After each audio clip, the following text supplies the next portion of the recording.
Para la técnica de auscultación del corazón, se debe de escuchar el corazón colocando el diafragma del estetoscopio en el segundo espacio intermedio derecho, que va a ser el foco aórtico, y luego se debe de pasar a lo largo del borde izquierdo en el segundo espacio intermedio izquierdo, que va a ser el foco pulmonar, pasando al tercer espacio intermedio izquierdo, que será el foco pulmonar secundario.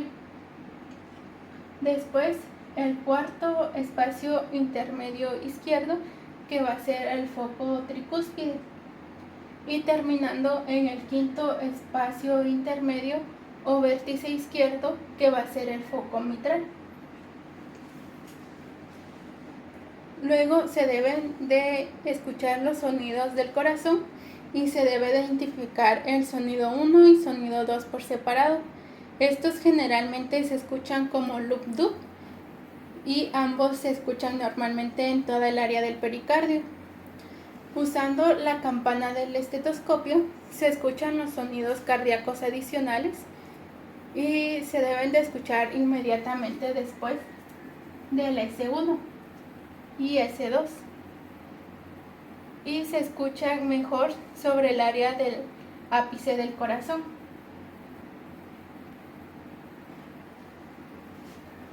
Normalmente estos ruidos cardíacos adicionales no deben escucharse en pacientes mayores de 30 años.